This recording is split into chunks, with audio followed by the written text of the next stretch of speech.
She had the smile that could light up America. On stage, Marie Osmond was flawless, America's sweetheart, the golden girl every family trusted. But behind that perfect image was a life unraveling in silence, depression, heartbreak, and a tragedy so devastating it nearly destroyed her. And now, at the very height of her fame, and later in the quiet years that followed, she made one decision that left millions stunned. She would not leave her fortune to her children. What could drive a mother, adored by the world, to such a painful choice? This is the fall of Marie Osmond and the pain she hid behind the smile. From the moment she first appeared alongside her brothers, Marie Osmond captured America's heart. She wasn't just another performer in the Osmond family dynasty. She was the bright, delicate counterbalance to the boys. The little sister with a voice pure and tender enough to melt anyone's heart. By the early 1972nd, she became the very definition of wholesome entertainment, wide smile, innocent charm, and a kind of radiant optimism that television audiences clung to in turbulent times. Her hit single Paper Roses turned her into a teenage sensation almost overnight. And suddenly Marie wasn't just Donny Osmond's sister, she was a star in her own right. Variety shows, interviews, and countless magazine covers painted her as the perfect American girl, graceful, modest, and untouched by scandal. For many families, she became the daughter they wished they had, the girl who seemed incapable of sadness or darkness. But that image came at a price. Every appearance demanded perfection. Every smile had to feel effortless, even when it wasn't. Marie's brand wasn't just about her music, it was about embodying an ideal. And for years, the public bought into it. No one suspected that behind those sparkling eyes and rehearsed giggles, the cracks in her world were already beginning to show. Marie Osmond was born into a household that was already turning into an American institution. The Osmond family wasn't just a big family, they were a brand. A carefully cultivated image of faith, talent, and discipline. As the only daughter among 8 brothers, Marie's place was unique from the start. Her parents, George and Olive Osmond, instilled in all their children the values of hard work, faith in God, and a strict sense of duty. But for Marie, the expectations were doubled. She wasn't just expected to perform, she was expected to embody femininity, purity, and grace. In a family business dominated by men, her brothers were already gaining traction as performers on shows like The Andy Williams Show, and the Osmond name was quickly becoming synonymous with squeaky clean entertainment. Marie grew up watching the rehearsals, the endless tours, and the pressure to always deliver perfection. When she was finally introduced into the act, she had little choice. It wasn't just an opportunity, it was a responsibility. Unlike other children her age, Marie's world was measured in rehearsals, television tapings, and performances. Playtime was replaced with vocal warm-ups, studio lights, and makeup chairs. While her peers were navigating the ordinary struggles of school, she was navigating executives, contracts, and audiences of millions. To the outside world, it seemed like a dream. To Marie, it often felt like living inside a machine that never stopped. A machine that left no room for mistakes or weakness. The Osmond family's reputation meant that failure wasn't an option. And as the only girl, Marie bore the weight of being the perfect daughter in front of the world. It was a role she learned to play flawlessly, but one that would haunt her for decades. By the time most girls her age were worried about school dances or homework, Marie Osmond was standing under hot stage lights with cameras pointed at her face. Her official debut came in the early 1972nd, when she was pushed from being the sweet little sister into a performer in her own right. Her voice, soft yet powerful, stood out immediately. And when she recorded Paper Roses at just 14, the song didn't just climb the charts, it exploded, making her a household name almost overnight. The image crafted for Marie was deliberate, a fresh-faced teenager who embodied innocence at a time when America was struggling with social upheaval, war, and cultural change. She became the antidote to the chaos, someone parents could trust and daughters could look up to. She wasn't just an entertainer, she was presented as a role model. Television producers, record executives, and even her family leaned into this carefully polished identity. Soon, she was not only singing but also appearing on The Donnie and Marie Show, where she and her brother became one of the most iconic sibling duos in television history. Week after week, millions tuned in to see her smiling, cracking jokes, and dazzling in sparkly costumes. She was living the dream, or so it seemed. But behind the laughter and music, Marie was beginning to feel the weight of something darker. Stardom at such a young age meant growing up without privacy. Every outfit, every hairstyle, every slip of the tongue was judged by critics and adored or criticized by fans. For a teenager still finding her identity, it was suffocating. She had no room to stumble, no space to figure out who she really was to the world. Marie was unstoppable, a young woman with talent, charm, and a future as bright as the lights she stood under. But deep inside, the seeds of pressure, exhaustion, and quiet loneliness were already being planted, seeds that would eventually grow into battles far greater than anyone could see at the time. As the 1972nd unfolded, Marie Osmond transformed from the kid sister novelty act into a star who could stand completely on her own. Paper Roses had proven she wasn't just part of the family brand, she had the talent and charisma to command an audience by herself.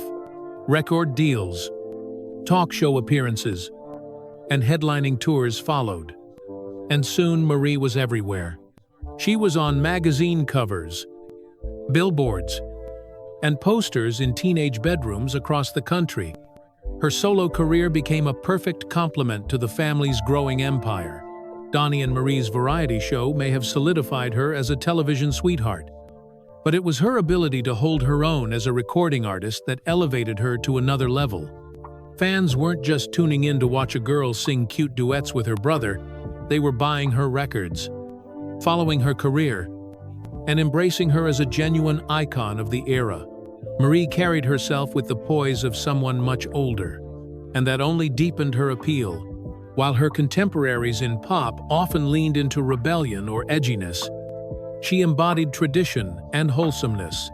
For parents in conservative America, Marie Osmond wasn't just safe, she was ideal. She represented values of family, faith, and innocence, at a time when many feared those values were slipping away. But the higher she rose, the more tightly the image of perfection was fastened around her. She couldn't just be talented, she had to be flawless. Her smile had to be radiant, her performances immaculate, her personal life scandal-free. Executives, audiences, and even her own family depended on her to keep that brand alive. The sweet-faced teenager had become a young woman, but the world still demanded she play the role of a porcelain doll. And as her solo stardom solidified, so too did the invisible cage around her. The applause was deafening, but behind it was an unspoken truth. Marie was already beginning to pay a price for being America's ideal. With fame came expectations. And for Marie Osmond, those expectations were merciless. She wasn't just a singer or a television star, she was a carefully polished symbol of purity. Every appearance reinforced the image of the smiling, modest, all-American girl who never faltered. But the truth was that maintaining that illusion required a relentless sacrifice that few could see. Producers dictated what she could wear, how she should act, even how much she should weigh.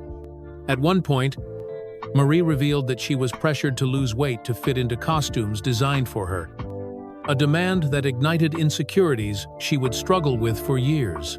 Tabloids scrutinized her body, comparing her to impossible standards, and critics were quick to pounce on the smallest imperfections. For a teenager barely learning who she was, this constant pressure carved deep wounds. Then came the emotional toll. Marie's career became an unending cycle of rehearsals, filming, touring, and public appearances. She wasn't just working, she was working under a microscope. Every smile had to be genuine, every laugh perfectly timed, every interview free of mistakes. Any slip could tarnish the sweetheart reputation her entire brand was built on. While audiences adored her, Marie was left exhausted, feeling more like a character she was forced to play than a real young woman. Behind the camera, she longed for normal teenage experiences, friends, freedom, a chance to discover herself without the weight of millions of eyes watching. But the Osmond family legacy and the empire built around it allowed no room for rebellion or error. Marie had to be perfect, and as she grew older, that perfection became less of a blessing and more of a burden. It was the silent beginning of a fracture. The world saw the smile, the glitter, the endless charm, but Marie herself was slowly being buried beneath the role she could never escape. While the cameras captured Marie's sparkling smile, her personal life was far more complicated than the fairy tale image audiences believed. From a young age, she was expected not only to succeed in her career, but also to live up to the ideal of the perfect daughter, sister, and eventually, wife. Yet the reality of love and relationships for Marie was riddled with disappointment and heartbreak. Her first marriage, to basketball player Stephen Craig in 1982, seemed to fit the narrative of a wholesome love story. Fans imagined the beloved star settling into domestic bliss, balancing family with her already remarkable career. But within 3 years, the marriage collapsed, leaving Marie devastated. The divorce was painful enough, but for someone raised in a strict, traditional Mormon household, it also carried a heavy sense of failure and shame. In 1986, she married music producer Brian Blosel, hoping to build the stable family life she longed for. Together, they would raise a large family, blending biological and adopted children. And from the outside, it looked like Marie had finally found happiness. Yet behind closed doors, the marriage was rocky, and the struggles she faced only added to her emotional burdens. Blosel was often absent, and the relationship was marked by periods of deep unhappiness. Marie herself would later admit the marriage was not what it appeared to be. Throughout these years, she endured the pain of miscarriages, marital discord, and the feeling of being trapped in roles she could never fully control. While the world saw her as the smiling mother with a big, happy family, Marie was quietly enduring private heartbreaks that chipped away at her spirit. Ironically, her love life mirrored her public image, dazzling on the surface, fractured underneath. Each failed attempt at lasting happiness left her more fragile, and each smile she wore in public hid a heart that was learning how to endure pain in silence. For Marie Osmond, motherhood was both her greatest joy and one of her heaviest burdens. She dreamed of creating the stable, loving home that her hectic showbiz childhood had denied her. When she became a mother, she poured herself into the role with the same intensity she had once given to her career. She wanted to be present, nurturing, and strong for her children. Even as her professional life demanded constant attention, her family grew quickly. With her second husband, Brian Blosel, Marie had 2 biological children and adopted 5 more. Suddenly, she wasn't just a star trying to balance television, music, and public appearances. She was the mother of a sprawling household, and though she often spoke with pride about her children, the truth was that the weight of raising such a large family, while under public scrutiny and within a fragile marriage, took a severe toll. The pressures mounted as she tried to juggle it all. There were nights when she would come home from performing to a house full of needs, children crying, conflicts to resolve, exhaustion hanging heavy in the air. Unlike the bright lights of the stage, motherhood didn't come with applause or adoration. It came with long nights, sacrifices, and the terrifying fear of not being good enough. Adding to the struggle was the enormous shadow of the Osmond family legacy. Marie felt she had to prove she could handle it all: the perfect entertainer, the perfect wife, the perfect mother. Yet the cracks were there. She privately battled exhaustion and self-doubt, often feeling stretched so thin that she couldn't give her best to anyone, not even herself. Still, she carried on, smiling through interviews and shows, speaking lovingly about her children, never revealing how overwhelmed she truly was. But deep inside, the stress of motherhood and the emotional void within her marriage were becoming too much to hide. And soon, the toll on her mental health would become impossible to ignore. It was supposed to be one of the happiest moments of her life. Marie Osmond had just welcomed a new baby into the world, and to the millions of fans who adored her, she was the picture of maternal joy. But inside, Marie was spiraling into a darkness she had never known. What she was experiencing had no place in the perfect image crafted for her postpartum depression. At first, she tried to dismiss the feelings, waves of sadness, emptiness, and overwhelming anxiety. She told herself it was exhaustion, the stress of balancing a newborn with the demands of her career. But soon the emotions became unbearable. She felt disconnected from her baby, plagued by guilt that she couldn't explain, and haunted by thoughts she was too ashamed to admit. In a family and culture where perfection was everything, admitting weakness seemed unthinkable. By the late 1982nd, postpartum depression was barely discussed in the public sphere. Women were expected to snap back into motherhood with a smile, and Marie was no exception. Yet behind the carefully rehearsed television appearances, she was fighting a private war. The pressure to hide it only deepened her suffering. She would later describe the experience as one of the darkest times of her life, a moment when she questioned her worth, not just as a performer, but as a mother and as a woman. It reached a breaking point when she confessed her struggles publicly, becoming one of the first celebrities to openly discuss postpartum depression. It was a shocking revelation for her fans, who had believed her life was flawless. But for Marie, speaking out was a lifeline. It helped her begin the slow process of healing, while also shedding light on a condition many women suffered in silence. Still, the scars remained. Postpartum depression didn't just leave her shaken. It revealed how fragile the foundation of her carefully constructed life truly was. It was a crack in the perfect porcelain doll, one that could no longer be hidden. For audiences, Marie Osmond's smile became her signature. It was warm, reassuring, and so effortlessly radiant that people believed it could only come from genuine happiness. But behind that smile was a woman who had learned to weaponize charm as a shield, a mask to cover the chaos brewing inside. Every television taping, every stage performance, every red carpet appearance demanded that she be on. Even in the midst of her most private struggles, she knew the world expected the same glittering Marie they had grown up with. So she perfected the art of hiding, applying makeup thick enough to cover the exhaustion in her eyes, rehearsing laughs that sounded spontaneous, and slipping into costumes that sparkled bright enough to distract from the shadows behind them. But when the lights went off and the cameras stopped rolling, the weight of that performance pressed heavily on her.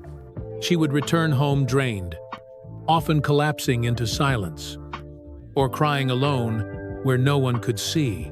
Those close to her noticed the cracks, her exhaustion, her mood swings, the way her laughter sometimes felt forced, yet in the public eye, she never faltered. The smile was always there. Marie's ability to conceal pain became both her greatest strength and her greatest curse.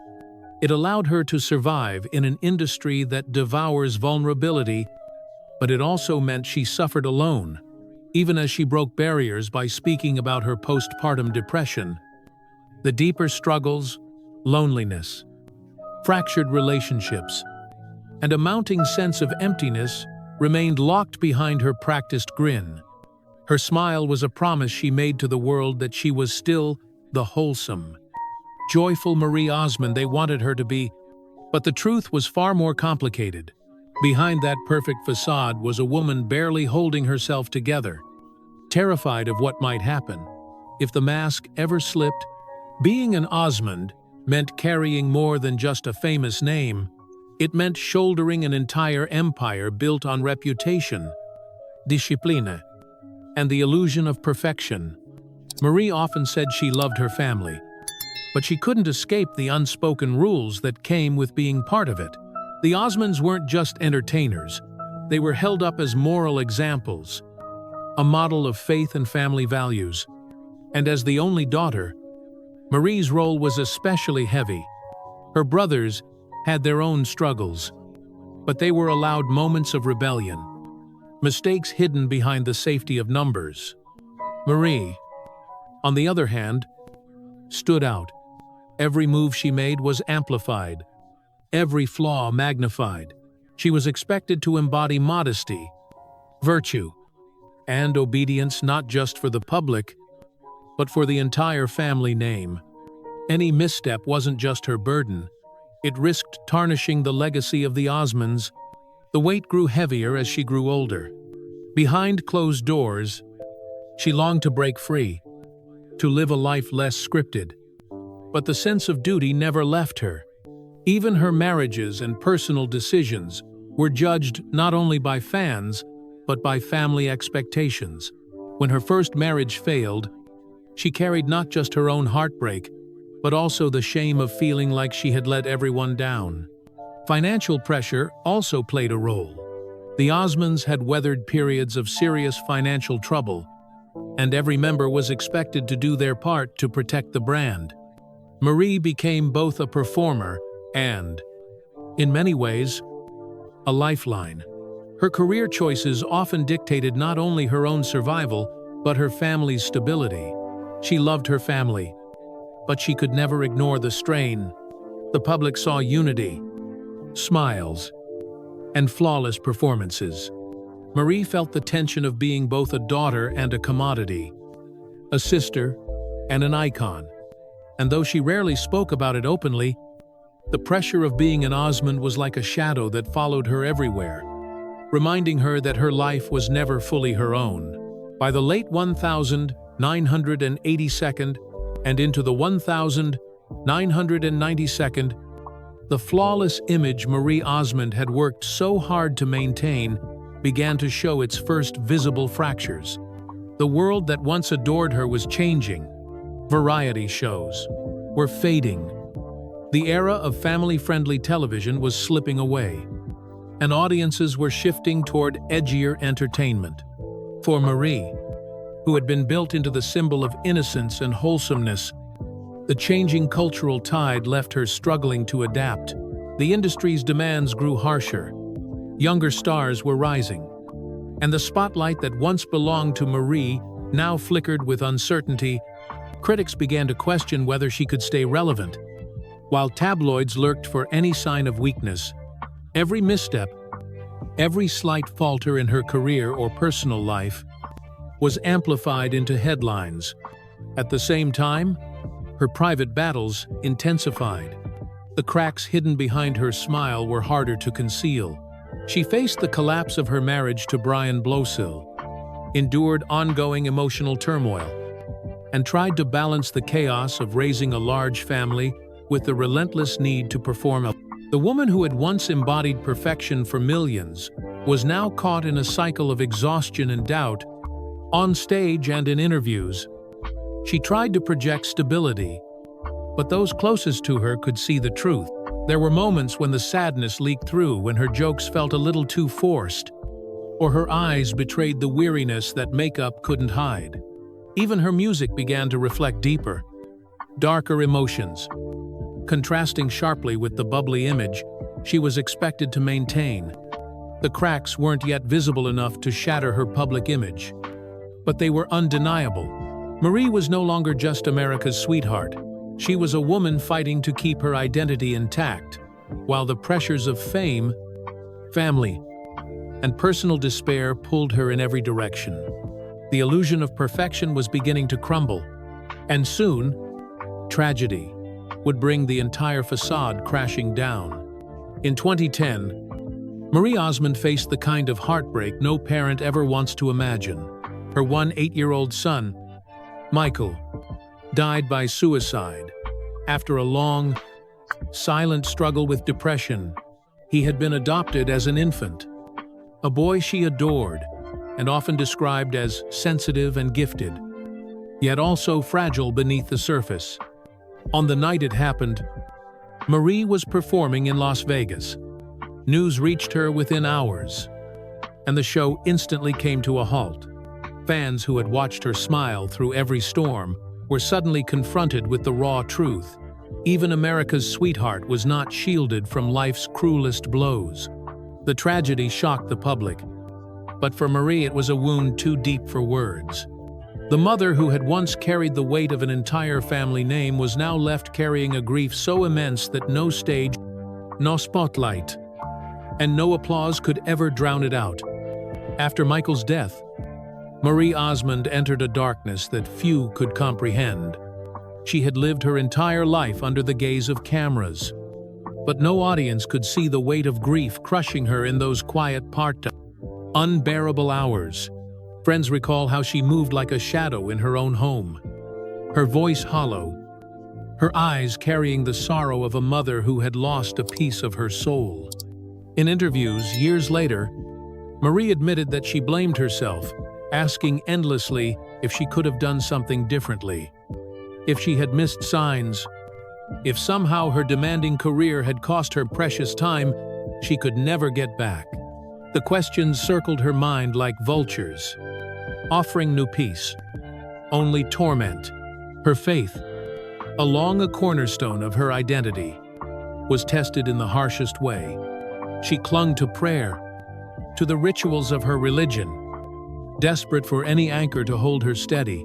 Yet even in her faith community, she felt the piercing loneliness of a loss no one could truly understand.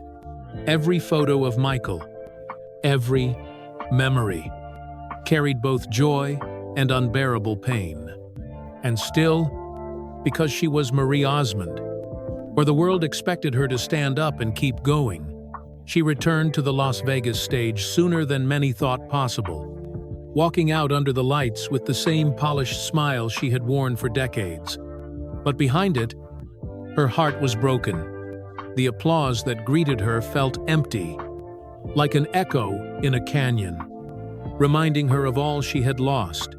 Her grief was not something she could ever fully escape. It became a quiet companion, etched into her every word, her every performance, and though she continued to sing, laugh, and entertain, those who looked closely could see it the sorrow of a mother that never truly fades. In the wake of her son's death, Marie Osmond stood at a crossroads most would never face. She could retreat into silence, allowing grief to consume her, or she could somehow find a way to keep moving forward under the crushing weight of loss. For Marie, survival meant returning to the very thing that had both sustained and suffocated her throughout her life, the stage. Only weeks after Michael's passing, she resumed her Las Vegas residency with Donnie. To outsiders, the decision seemed impossible, even unthinkable. How could a grieving mother step under bright lights so soon after burying her child? But for Marie, it was both duty and refuge. The stage had always been a place where she could hide behind music and performance, where she could keep functioning even when her private world was falling apart. Those who saw her in those first shows after Michael's death noticed the difference. Her voice carried the same strength, but her eyes betrayed the storm inside. The jokes were delivered on cue. The costumes glittered as brightly as ever. But there was a heaviness in her presence that no amount of makeup or choreography could erase. For the first time, the audience wasn't just watching a performer. They were witnessing a mother, carrying the unbearable weight of grief in real time. Privately, the struggle was relentless. Marie spoke about how she would sometimes cry before stepping on stage, then wipe away her tears and walk out to meet the crowd. Night after night, she stitched her pain into her performances, each smile a fragile act of defiance against despair. But even as she fought to keep going, she knew the tragedy had permanently altered her. The woman who had once been defined by her resilience was now learning to live with a sorrow that would never vanish, and though she pressed on, entertaining millions. The question lingered: how long could she continue to carry such a burden without breaking again? Marie Osmond knew she couldn't simply survive by going through the motions forever. The grief of losing Michael was permanent, but she refused to let it define the rest of her life. If she was going to endure, she needed to reinvent herself, not just as a performer, but as a woman. She began by slowly reshaping her career. Instead of chasing the same old formulas that had once boxed her in, Marie leaned into projects that felt more authentic. She embraced television, hosting, writing books, and sharing pieces of her personal journey. For the first time, she wasn't just the smiling entertainer. She was a voice for resilience, speaking openly about mental health, depression, and the reality of living with loss. Her candor surprised many, but it also earned her a deeper respect. Audiences who once adored her for her perfect image now saw her humanity. Marie's willingness to reveal her vulnerabilities turned her from a polished icon into something far more relatable, a woman who had endured heartbreak and still found the strength to stand. Fans who had once clung to her music now looked to her words for comfort, drawing inspiration from her survival. In her personal life, she also sought change. After her divorce from Brian Blosel, she reunited with her first husband, Stephen Craig. In 2011, nearly 3 decades after their initial marriage ended, their remarriage was unexpected, almost cinematic, and it gave Marie a sense of stability she hadn't known in years. For a woman who had lived so much of her life as a performance, this second chance at love felt like a quiet rebellion against fate. Reinvention didn't mean escaping the past, it meant carrying it differently. Marie still bore the scars of her losses, but she began weaving them into her identity rather than hiding them. She was no longer just America's sweetheart. She was proof that even the most beloved icons could fall and somehow rise again. Just when the public thought they had finally come to understand Marie Osmond, a woman who had endured fame, heartbreak, and devastating loss, she shocked everyone again. In 2020, during a television interview, she announced a decision that instantly made headlines. She would not be leaving her fortune to her children. For a woman who had built her career on family-friendly values and motherhood, the statement was jarring. At the time, Marie's net worth was estimated in the tens of millions, accumulated through decades of performing, recording, writing, and television appearances. But instead of following the tradition of passing wealth down to her children, she declared she would give her fortune to charity. Her reasoning was blunt. She believed leaving large inheritances could cripple her children, robbing them of motivation and purpose. The backlash was immediate. Critics accused her of being cold, of punishing her family, of hiding bitterness beneath her polished explanations. Some fans were outraged, unable to reconcile the image of the ever-loving mother with a decision that seemed, at least on the surface, so harsh. Social media erupted with debates. dissecting her words, questioning her motives, and speculating about deeper rifts within the family. But Marie didn't waver. She stood by her choice, insisting that her children had been given opportunities, education, and love, and that was enough. "You don't help children by handing them everything," she said. For Marie, this was less about withholding and more about teaching resilience, the very quality that had defined her own survival. Still, the controversy revealed something larger: the way Marie had begun to strip away the layers of her carefully curated image, no longer content to play the role of America's perfect sweetheart. She was willing to stand firm in her truth. Even if it risked alienating fans and family alike, it was a decision as bold as it was divisive. One that ensured Marie Osmond would never again be seen in the simple terms of the past. The announcement that Marie Osmond would leave her fortune to charity instead of her children ignited a firestorm. Within hours, headlines blazed across tabloids, and entertainment outlets, talk shows, debated her reasoning. Financial analysts weighed in on the consequences, and fans flooded social media with opinions. To many, the beloved entertainer had crossed a line they never expected. Some applauded her courage. Supporters argued that Marie was setting an example, teaching her children to build lives defined not by inheritance but by their own determination. They saw her decision as an act of tough love, a reflection of the resilience she had preached about for years. Admirers pointed to her own struggles and triumphs as proof that her philosophy was forged in experience. She had fought for every ounce of her success, and she believed her children should do the same. But others reacted with outrage and disbelief. To them, the announcement felt cold, even cruel. How could a woman who spoke so often about the importance of family deny her children the financial safety net she had worked so hard to secure? Speculation swirled about whether her choice hinted at deeper tensions within her family, hidden resentments, or even punishment disguised as principle.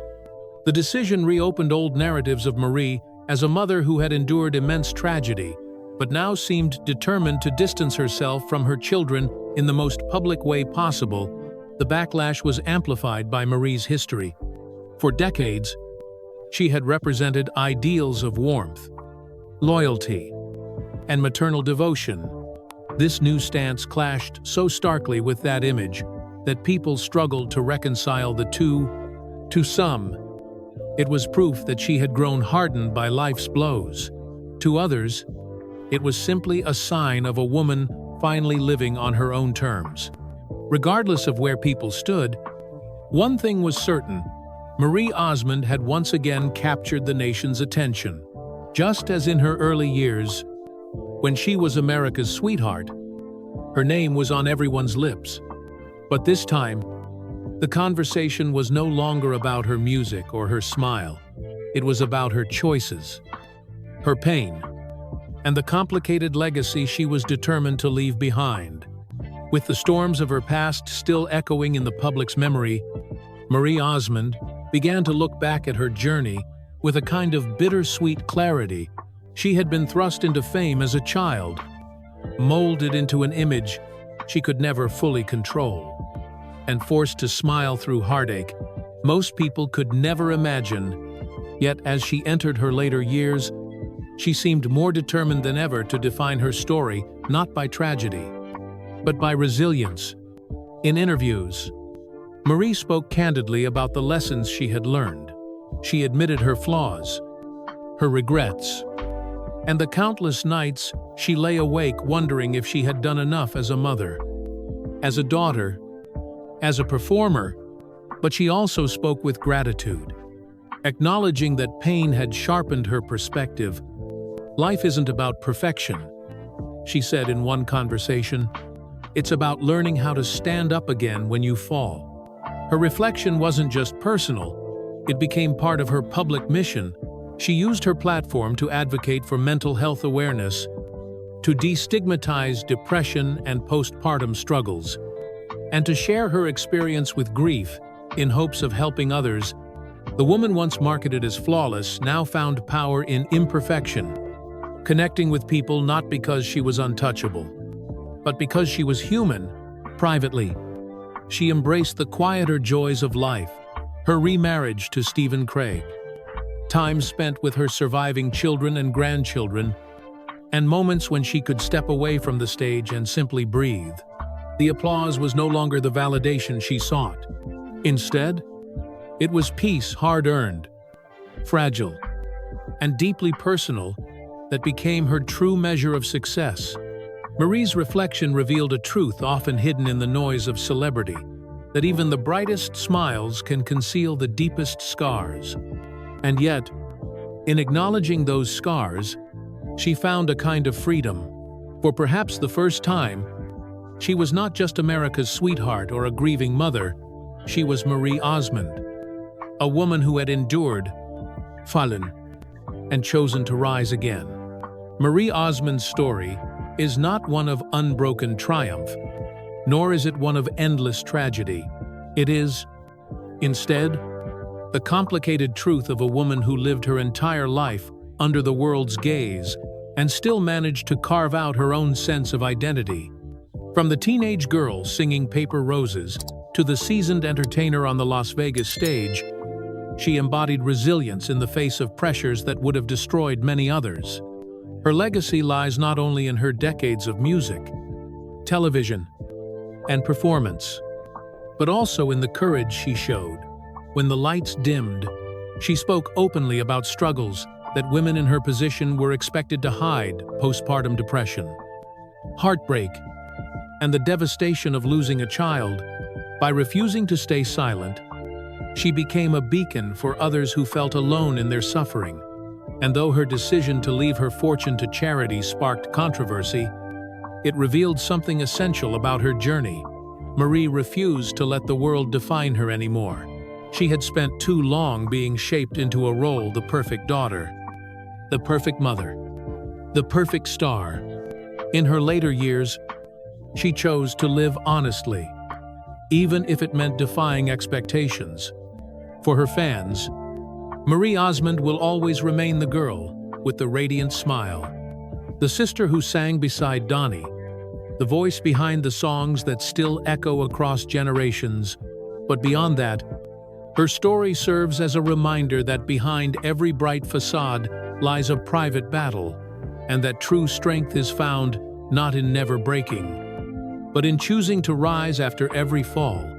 As the curtain slowly closes on her remarkable life in the spotlight, Marie's legacy endures not simply as America's sweetheart, but as a woman who revealed that even the most perfect smiles can hide the deepest pain and yet, somehow, can still shine again.